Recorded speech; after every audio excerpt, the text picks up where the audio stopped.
Alors, on se retrouve pour aller affronter le dragon béant. Alors, c'est le boss des égouts et donc les profondeurs. Alors, sur le coup, il peut sembler assez impressionnant, mais il est ultra facile une fois qu'on a compris son moveset, hein, comme souvent dans Dark Souls. Hop, alors là, au passage, j'en profite pour vous montrer le petit farm des humanités qui serviront pour les sœurs du chaos. Hop, donc là, c'est juste les rats qu'on tue tranquillement. Hop, voilà. Alors, surtout faire attention aux poisons parce qu'ils font super mal là-dessus. Alors c'est assez marrant de se rendre compte que c'est les rats qui sont les principaux porteurs d'humanité dans le jeu, quoi.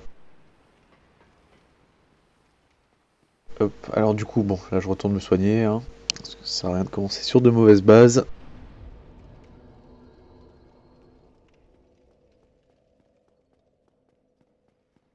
Hop, alors là je suis toujours sur mon build spartiate, hein, donc, et alors là c'est vraiment très pratique cette attaque là. Ça me rappelle dans le film là quand ils font lever les boucliers. Et c'est une attaque totalement safe. Bon, par contre faut faire attention à pas se retrouver à court de stamina. Hop, alors là je pose une petite marque d'invocation, mais c'est juste parce que j'avais un pote qui jouait dans le secteur, donc.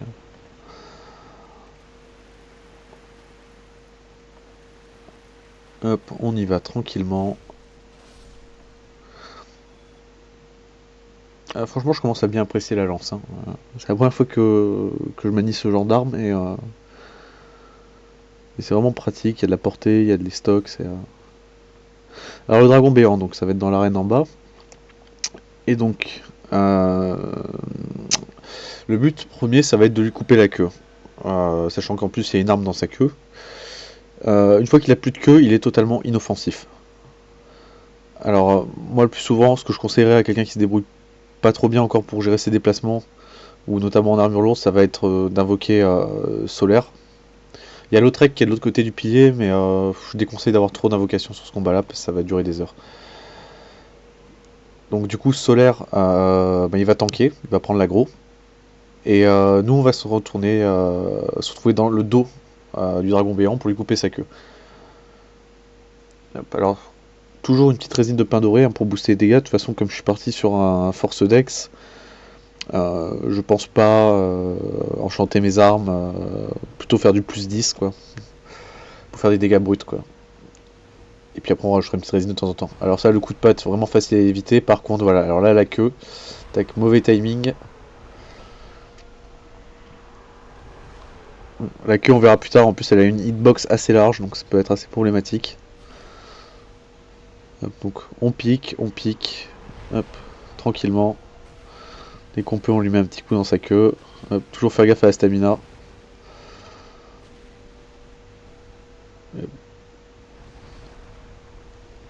Donc là il est vraiment pas dangereux, hein. Après avec d'autres armes comme l'épée dragonique qui est totalement pétée ou l'épée d'Astora, voire quand je suis en New Game Plus avec ma colère des dieux sur les persos forts, la queue elle tombe super vite, hein. Mais bon là je suis avec la petite lancée du départ.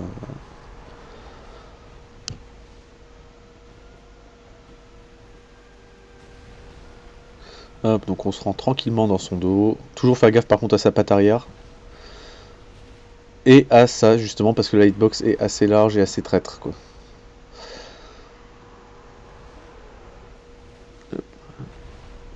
Alors là on a vu la plus grande partie des attaques, hein. Il saute, il donne des coups de queue, etc. Il en reste encore deux à voir, c'est quand il met son poison qui détruit l'équipement. Et quand il va faire sa charge avant. Hop. Continuer dans sa queue, hein. Hop. Moi, je passe par la droite, comme ça là, c'est tranquille le temps qu'il charge sa patte. Alors voilà, donc là Astora, Solaire, il a pas du tout aimé, mais alors c'est l'attaque principale qui va nous servir à le battre. Alors en fait ce qu'il va faire, c'est que à un moment il va écarter les mandibules, et juste après il va abattre sa tête par terre. Il va avoir une petite latence de quelques secondes, et puis il va à nouveau charger vers vous tout droit. Donc à partir du moment où vous voyez écarter les mandibules, vous vous décalez sur le côté, vous le laissez se coucher. Et là après c'est totalement tranquille parce qu'il va foncer dans un mur comme un idiot et vous atteignez son dos directement et vous piquez tranquillement. Tac, donc là ça c'est ultra simple à esquiver, hein. Hop. Alors là, je vais le provoquer un peu pour qu'il fasse son attaque. Alors oui, alors ça, vous vous retrouvez pas en dessous parce que ça peut faire très très mal. Hop. Et alors, tac.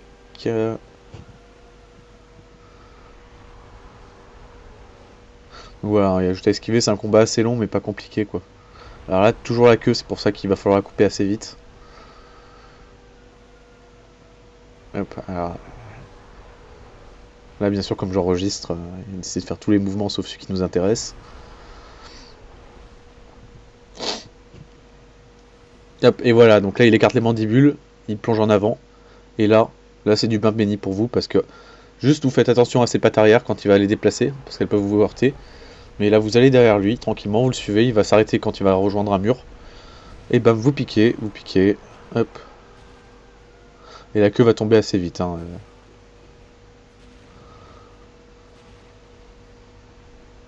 Hop, là on laisse recommencer. Il faudra toujours garder un peu de stamina quand on sera derrière lui parce qu'il a tendance à sauter. Et donc il faut mieux pouvoir avoir de quoi faire quelques roulades quoi.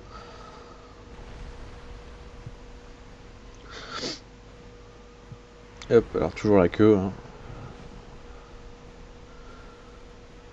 Hop.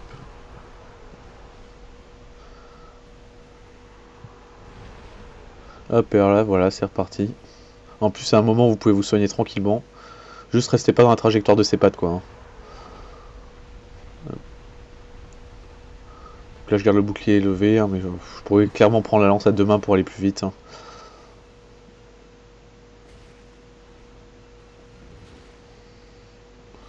Hop, attention à la queue, voilà.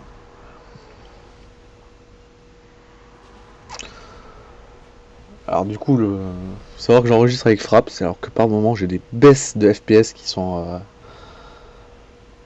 assez catastrophiques. Alors pour les esquives au bon moment, ça peut être problématique. Donc voilà, là vous voyez encore, bah, il continue tout droit. Hop, allez, on lui tape la queue. Et voilà, et alors là, donc bon, la grande rage du roi dragon.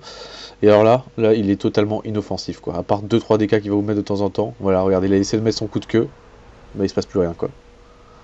Et c'était vraiment la seule attaque que je trouvais dangereuse. Donc là, on le laisse se coucher, voilà. Donc toujours bien anticipé pour rouler, quoi. Hop, là, on va le laisser avancer. J'en profite pour infuser mon arme pour le burster un peu, quoi.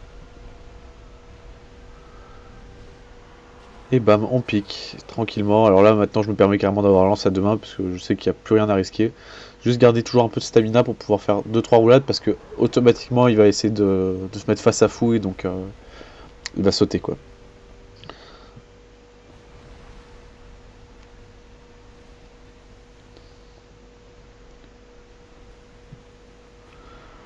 Hop, voilà, donc toujours éviter de se retrouver sous sa attaque, hein, mais voilà, donc quand vous passez sous sa gauche ou sous sa droite, ça reste tranquille, quoi.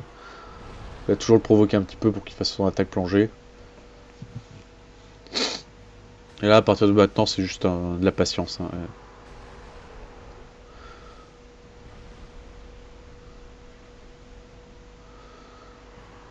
Hop, tac. Hop, je le laisse avancer tranquillement. Je reste à portée pour pas me prendre ses pieds par mes gardes. C'est vraiment la technique la plus safe, hein. On peut aller plus vite, mais là c'est... Hop. Donc là il ressaute.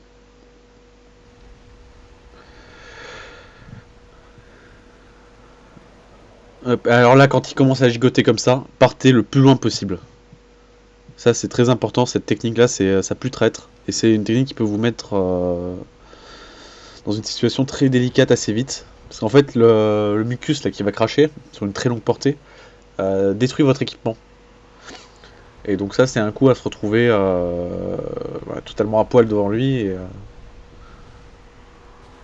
et donc à devoir perdre du temps dans les menus pour se restuffer, etc. Et peut-être subir pendant ce temps-là une attaque assez mortelle, quoi. Ah oui, alors là c'est génial parce que donc du coup il a plus la queue. Et il enchaîne les attaques dans le vide.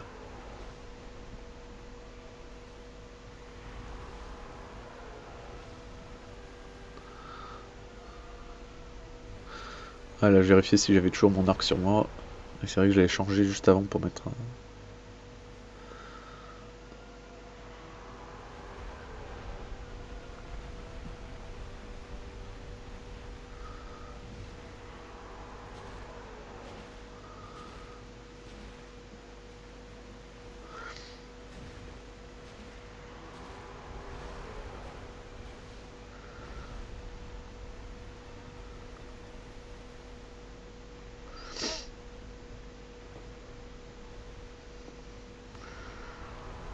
Voilà, bon.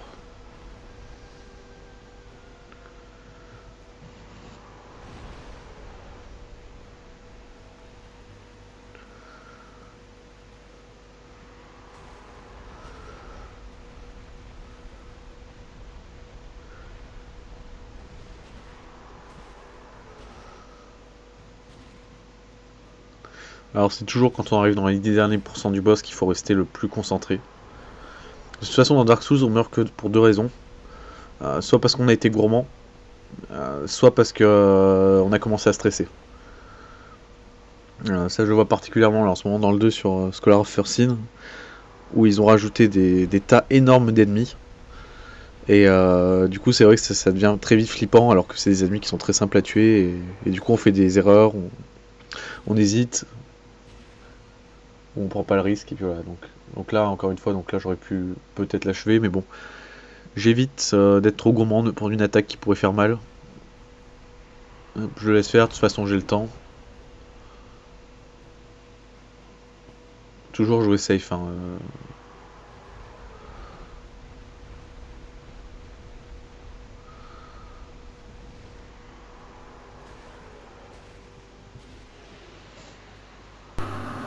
Hop. Et voilà. Hop.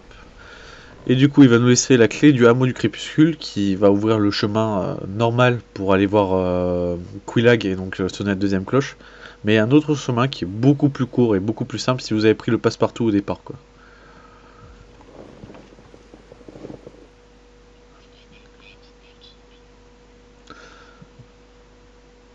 Hop, alors du coup, donc on va ouvrir la porte du hameau. Et moi je vais pas du tout passer par là parce que déjà je vais aller faire un tour chez le forgeron. Hop. Alors elle a 2-3 objets qui peuvent être assez intéressants, hein. Donc il y a le casque du sage, l'armure, le gantelet, mais ça je reviendrai plus tard sur les équipements intéressants à prendre. Bon, là je reste concentré vraiment sur le run spartiate quoi. Hop, donc ça c'est ouvert, on sait jamais si j'ai besoin de repasser par là plus tard parce que je viendrai peut-être en sens inverse après quoi. Ouais, alors ça, c'est vraiment des saletés quoi. Alors quand je suis en pyro, ça va super vite, mais et là avec des dégâts des stocks sur... Hop, allez.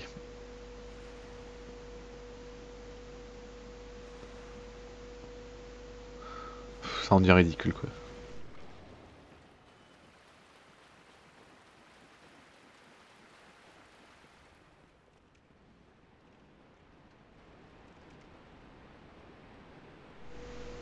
Faut vraiment que je trouve une tunique là qui aurait une deuxième sandale ou un truc comme ça parce que là ça fait vraiment